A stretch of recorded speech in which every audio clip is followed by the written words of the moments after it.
वाल्मीकि रामायण में भक्तगणों आज आपको भरत का कैकेयी को कड़ी फटकार देना, यह कथा आपको वाल्मीकि रामायण सुनाऊंगा। आप लोग भक्ति माँ भगवती चैनल को लाइक एंड सब्सक्राइब जरूर करें। कथा सुनिए।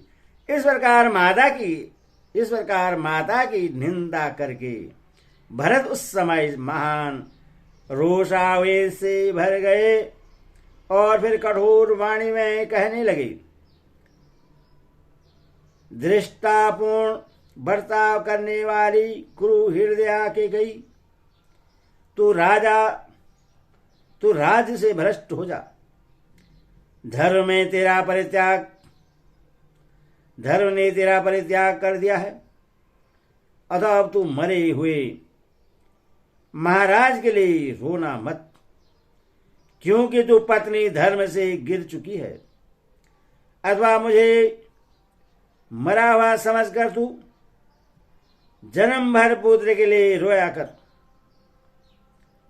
श्री राम ने अथवा अत्यंत धर्मात्मा महाराज पिताजी ने मेरा क्या बिगाड़ा था, जिससे एक साथ ही उन्हें तुम्हारे कारण वनवास और मृत्यु का कष्ट भोगना पड़ा।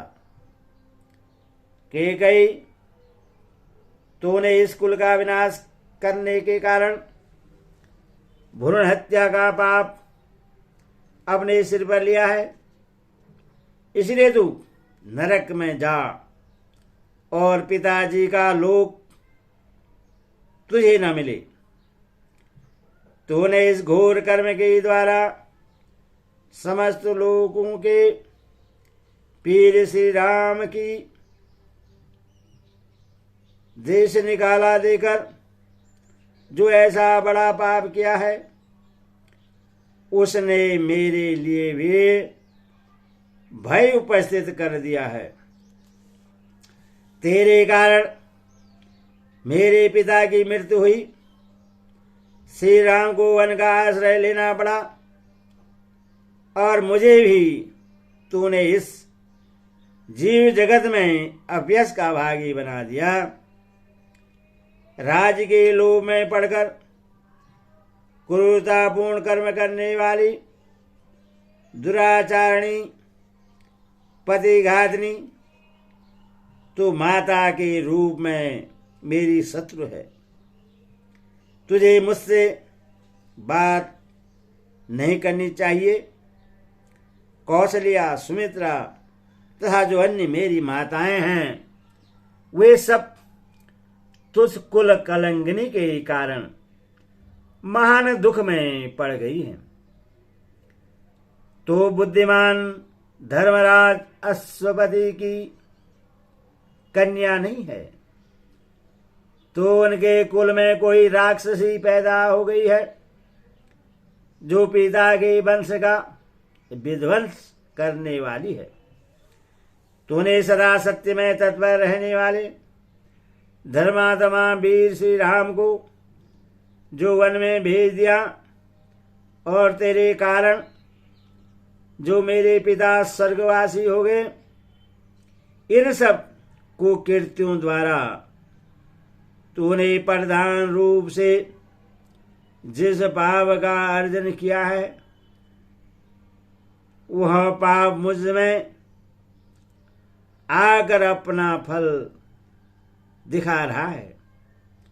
इसीलिए मैं पितृहीन हो गया, अपने दो भाइयों से बिछुड़ गया और समस्त जगत के लोगों के लिए अप्रिय बन गया।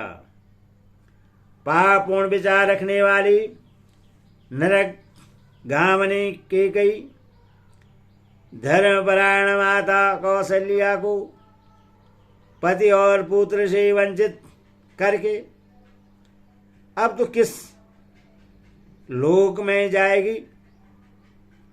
कुरु हृदय कौशल्या पुत्र श्री राम मेरे बड़े भाई और पिता के तुल्य हैं। वे जितेंद्रिय और बंधु के आश्रयदाता हैं। क्या तू उन्हें इस रूप में नहीं जानती है। पुत्र माता के अंग प्रत्यंग और हृदय से ही उत्पन्न होता है, इसीलिए वह माता को अधिक प्रिय होता है। अन्य भाई बंधु केवल प्रिय ही होते हैं, किंतु पुत्र प्रियतर होता है। एक समय की बात है कि धर्म को जानने वाली देव सम्मानित सूर्य कामधेनु ने पृथ्वी पर अपने 2 पुत्रों को देखा, जो हल जोतते अचेत हो गए थे। मध्याह्न का समय होने पर लगातार हल जोतने से वे बहुत थक गए थे। पृथ्वी पर अपने उन दोनों पुत्रों को ऐसी दुर्दशा में पड़ा देख सूर्य पुत्र शोक से रोने लगी। उसके नेत्रों में आंसू बढ़ आए। उसी समय महात्मा देवराजेंद्र सूर्य के नीचे से होकर कहीं जा रहे थे। उनके शरीर पर कामधेनु के 2 बूंदें सुगंधित आंसू गिर पड़े। जब इंद्र ने ऊपर दृष्टि डाली तब देखा आकाश में सूर्य खड़ी है और अत्यंत दुखी हो दीन भाव से रो रही है। यशवनी सूर्य को शोक से संतप्त हुई देख वज्रधारी देवराजेंद्र उद्ग्रह हो उठे और हाथ जोड़कर बोले, सबका हित चाहने वाली देवी, हम लोगों पर कहीं से कोई महान भय तो नहीं उपस्थित हुआ है। बताओ किस कारण से तुम्हें वह शोक प्राप्त हुआ है। बुद्धिमान देवराजेंद्र के इस प्रकार पूछने पर बोलने में चतुर और धीर स्वभाव वाली सूर्य ने उन्हें इस प्रकार उत्तर दिया, देवेश्वर, पाप शांत हो।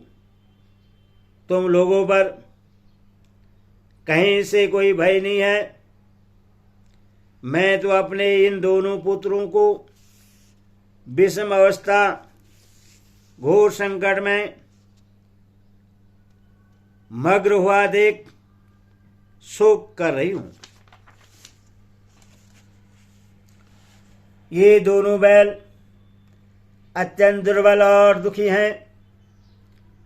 सूर्य की किरणों से बहुत तप गए हैं और ऊपर से वह दुष्ट किसान इन्हें पीट रहा है। मेरे शरीर से इनकी उत्पत्ति हुई है। ये दोनों भार से पीड़ित और दुखी हैं, इसीलिए इन्हें देखकर मैं शोक से संतप्त हो रही हूं, क्योंकि पुत्र के समान प्रिय दूसरा कोई नहीं है।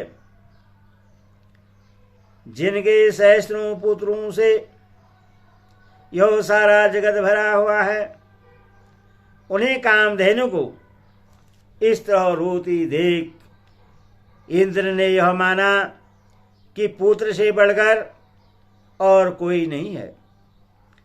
देवेश्वर इंद्र ने अपने शरीर पर उस पवित्र गंध वाली अशुपात को देखकर देवी सूर्य को इस जगत में सबसे श्रेष्ठ माना,